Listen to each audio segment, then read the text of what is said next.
Dubai driver 5.2 इसको update करना। सत बिस्मिल्लाह जी आए नो जितने भी साढ़े पाकिस्तानी पंजाबी वीर नो और सत श्री अकाल सारे इंडिया के सरदारान और मित्रां ਜਿਹੜੇ ਸਾਡੇ ਚੈਨਲ ਨੂੰ ਸਭ ਤੋਂ ਜ਼ਿਆਦਾ ਦੇਖਦੇ ਨੇ। ਅੱਜ ਅਸੀਂ ਤੁਹਾਨੂੰ ਇੱਕ ਪੰਜਾਬ ਦੇ ਇੱਕ ਐਸੇ ਡਰਾਈਵਰ ਨਾਲ ਮੁਲਾਕਾਤ ਕਰਾਉਂਦੇ ਹਾਂ ਤਾਂ ਕਿ ਉਹਨਾਂ ਦੀ ਜ਼ਬਾਨੀ ਹੀ ਤੁਹਾਨੂੰ ਪਤਾ ਲੱਗ ਜਾਵੇ ਕਿਸ ਤਰ੍ਹਾਂ ਉਹਨਾਂ ਲਾਇਸੈਂਸ ਲਿਆ ਕਿ ਉਹਨਾਂ ਮੁਸ਼ਕਲਾਂ ਆਈਆਂ और कितना उन्होंने का खर्चा होया। टाइम जाया किए बगैर असीं इन्हां कोल जाने। सब तो पहला जनाब तुहानूं खुश आमदेद साडे चैनल ते। अच्छा थोड़ा जिहा अपना तारफ तक करा दो, किस जगह तो तुसीं बिलोंग करदे? मैं जी प्यार भाई सत श्री अकाल दुबई चैनल 512 वालियां नूं जी ते बाकी सारे मित्रां नूं। मैं अपना इंडिया तो गुरदासपुर तो हाँ जी। ठीक ना तुहाडा? मेरा नाम शमशेर सिंह है जी। शमशेर सिंह नो जनाब गुरदासपुर इंडिया पंजाब तो बिलोंग करते हैं। अच्छा मैंने ये दसो भी तुसीं कदों दुबई विच आए हो? मैं दुबई विच 3 मार्च 2019 च आया सीगा जी। उस टाइम तुहाडी उम्र कितनी आई? उस टाइम मेरी उम्र 19 साल है जी। 19 साल का लाइसेंस की फाइल ओपन नहीं होती, फिर तुसीं इंतजार किया? हाँ जी, फिर मैं 1 साल तक इंतजार किया जी। ठीक है।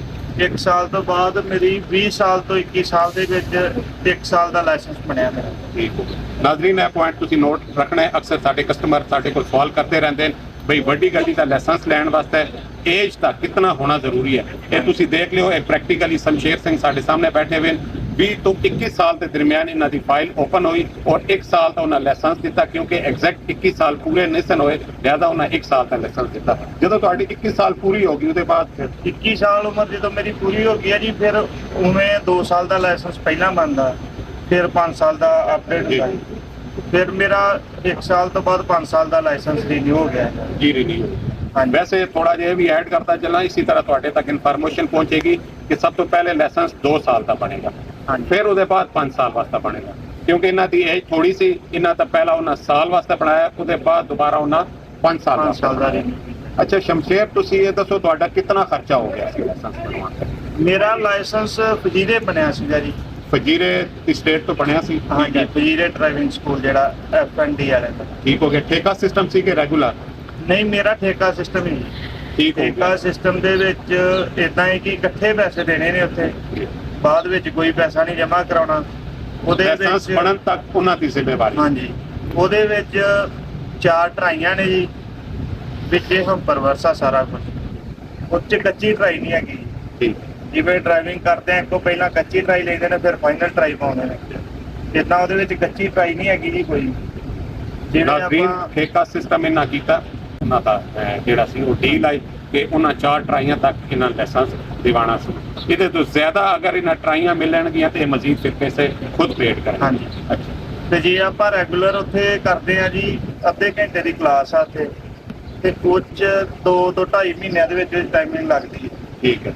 ਤੇ ਠੇਕਾ ਸਿਸਟਮ ਵਿੱਚ ਤੁਹਾਨੂੰ ਕਿੰਨੇ ਮਹੀਨੇ ਬਾਅਦ ਲਾਇਸੈਂਸ ਮਿਲਿਆ? ਠੇਕਾ ਸਿਸਟਮ 'ਚ ਮੇਰਾ ਤਾਂ ਜੀ 1 ਮਹੀਨੇ 'ਚ ਲਾਇਸੈਂਸ ਰੈਡੀ ਹੋ ਗਿਆ ਹੈ। नाजरीन बहुत खुशकिस्मत हूँ शमशेर सिंह, जितनी भी मेरी वीडियोस में मुख्तलिफ लोग आए और सब तो ज़्यादा मैं समझांगा कि शमशेर सिंह खुशकिस्मत है जिन्हें 1 महीने भी 1 महीने तो भी कम 27 दिनों के अंदर अंदर लाइसेंस ले लिया। ये बड़ी अच्छी बात है। अच्छा उसके बाद फिर तुसी ट्रांसपोर्ट कंपनी में रहे हो कि वीज़ा शिफ्ट किया? ਹਾਂਜੀ, ਮੈਂ ਜਿਹਦੇ ਵਿੱਚ ਲਾਇਸੈਂਸ ਬਣਾਇਆ ਹੈਗਾ ਉਹਦੀ ਗੱਡੀਆਂ ਡਾਊਨ ਮਾਡਲ ਸੀਗੀਆਂ, ਉਹ ਬੰਦ ਹੋ ਗਈਆਂ ਸਭ। ठीक हो गया। ਫਿਰ ਉਹਨੇ ਆਪਣੇ ਕਿਸੇ ਮਿੱਤਰ ਕੋਲ ਮੈਨੂੰ ਵੀਜ਼ਾ ਲੈ ਕੇ ਦੇ ਦਿੱਤਾ ਸੀ। ठीक हो गया। ਫਿਰ 2 ਸਾਲ ਮੈਂ ਉਹਦੇ ਵਿੱਚ ਗੱਡੀ ਚਲਾਈ ਆ, ਫਿਰ ਟਰਾਂਸਪੋਰਟ ਚੇਂਜ ਕਰਕੇ ਹੁਣ ਮੈਂ ਇਸ ਟਰਾਂਸਪੋਰਟ ਵਿੱਚ ਆਇਆ ਦੁਬਈ ਦੀ। अच्छा शमशेर तकरीबन हुण तुहाडी उम्र कितनी हो गई? मेरी उम्र 23 साल हो गई है। 23 साल। हाँ जी। अच्छा तो शादी हो गई? नहीं, शादी नहीं हुई है। चलो एक तो नाजरीन शमशेर सिंह वास्ते सारे दुआ भी करते हो साढ़े जितने व्यूवर्स नो कि अल्लाह पाक इन्होंने खूबसूरत दी और जनाब बहुत ही प्यारी बीवी भी देवे और बच्चे भी ढेर सारे देवे।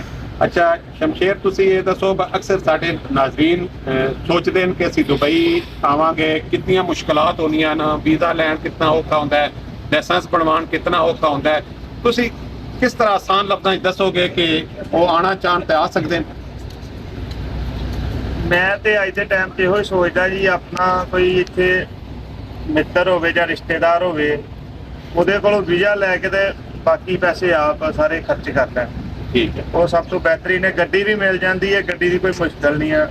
ਮਿਹਨਤ ਵਾਲਾ ਬੰਦਾ ਚਾਹੀਦਾ ਜੀ। ਤੇ ਦੂਸਰਾ ਇਹ ਹੈ ਕਿ ਅਗਰ ਉਹਦਾ ਕੋਈ ਬੰਦਾ ਵਾਕਫਦਾਰ ਨਹੀਂ, ਕੁਝ ਵੀ ਨਹੀਂ, ਫਿਰ ਉਹਨੂੰ ਮੁਸ਼ਕਲ ਹੋਏਗੀ। ਫਿਰ ਉਹਨੂੰ ਥੋੜਾ ਜਿਹਾ ਟਾਈਮ ਲੱਗੇਗਾ ਲਾਇਸੈਂਸ ਬਣ ਚ। ਹੋਰ ਕੋਈ ਮੁਸ਼ਕਲ ਮਤਲਬ ਨਹੀਂ। ਤੁਹਾਡਾ ਦੋਸਤ ਮਿੱਤਰ ਕੋਈ ਰਿਲੇਟਿਵ ਕੋਈ ਇਸ ਤਰ੍ਹਾਂ ਲਿੰਕ ਵਾਲਾ ਬੰਦਾ ਹੋਣਾ ਚਾਹੀਦਾ ਜਿਹੜਾ ਤੁਹਾਨੂੰ ਟਰਾਂਸਪੋਰਟ ਦਾ ਵੀਜ਼ਾ ਦਿਵਾ ਸਕੇ ਤਾਂ ਕਿ ਤੁਸੀਂ ਅੱਗੋਂ ਆ ਕੇ ਖੁਦ ਤੇ ਲਾਇਸੈਂਸ ਅਪਲਾਈ ਕਰ ਦਿਓ। ਅੱਛਾ, ਇੱਕ ਤੁਹਾਡੀ ਜਿਹੜੀ ਸੈਲਰੀ ਹੈ ਤੁਸੀਂ ਇੱਕ ਫੈਮਿਲੀ ਅੱਛੀ ਤਰੀਕੇ ਨਾਲ ਉਸਾਂ ਮਤਲਬ ਇੱਕ ਲੁੱਕ ਆਫਟਰ ਕਰ ਸਕਦੇ ਹੋ। ਹਾਂਜੀ, ਸੈਲਰੀ ਥੋੜਾ ਜਿਹਾ ਪਹਿਲੇ ਵੀਜ਼ੇ ਥੋੜੀ ਜਿਹੀ ਤੰਗੀ ਆਉਂਦੀ ਹੈ ਜੀ, ਥੋੜਾ ਬੰਦਾ ਸੈਟਲ ਹੁੰਦਾ, ਥੋੜਾ ਜਿਹਾ ਹੈਂਡਲ ਕਰਦਾ ਆਪਣੇ ਆਪ ਨੂੰ। ਬਾਕੀ ਇਹ ਕਿ ਸੈਲਰੀ ਅੱਛੀ ਹੈ, ਪਰਿਵਾਰ ਵਧੀਆ ਚੱਲਦਾ ਹੈ। ਸ਼ਮਸ਼ੇਰ ਸਿੰਘ ਦਾ ਕਹਿਣਾ ਹੈ ਕਿ ਜਨਾਬ ਬਿਲਕੁਲ ਆਉਣਾ ਚਾਹੀਦਾ ਲੋਕਾਂ ਨੇ, ਇੱਥੇ ਕੋਈ ਪਰੇਸ਼ਾਨੀ ਵਾਲੀ ਗੱਲ ਨਹੀਂ ਹੈ। ਇੱਥੇ ਆਓਗੇ, ਆਪਣਾ ਰੋਜ਼ਗਾਰ ਕਰੋਗੇ, ਆਪਣੀ ਫੈਮਿਲੀ ਆਪਣੀ ਬੀਵੀ ਬੱਚਿਆਂ ਦਾ ਪੇਟ ਪਾਲੋਗੇ। ਸਾਡੀ ਜਨਾਬ ਹਮੇਸ਼ਾ ਦੀ ਤਰ੍ਹਾਂ ਦੁਆਵਾਂ ਤੁਹਾਡੇ ਨਾਲ ਨੂੰ, ਔਰ ਉਮੀਦ ਕਰਦਾ ਸ਼ਮਸ਼ੇਰ ਸਿੰਘ ਵਾਸਤੇ ਤੁਸੀਂ ਦੁਆ ਵੀ ਕਰਿਆ, ਅਸੀਂ ਵੀ ਦੁਆ ਕਰਾਂਗੇ ਕਿ ਅੱਲਾਹ ਪਾਕ ਇਹਨਾਂ ਨੂੰ ਖੂਬਸੂਰਤ ਜੀ ਬੀਵੀ ਦੇਵੇ। ਤੇ ਸਾਡੇ ਚੈਨਲ ਤੇ ਆਏ ਸਾਡੇ ਵਾਸਤੇ ਬੜੀ ਇਜਾਜ਼ਤ ਵਾਲੀ ਗੱਲ ਹੈ। ਸਾਨੂੰ ਦਿਓ ਇਜਾਜ਼ਤ ਕਿ ਅਗਲੀ ਵੀਡੀਓ ਤੱਕ ਆਪਣਾ ਬਹੁਤ ਸਾਰਾ ਖਿਆਲ ਰੱਖੋ। ਅੱਲਾਹ।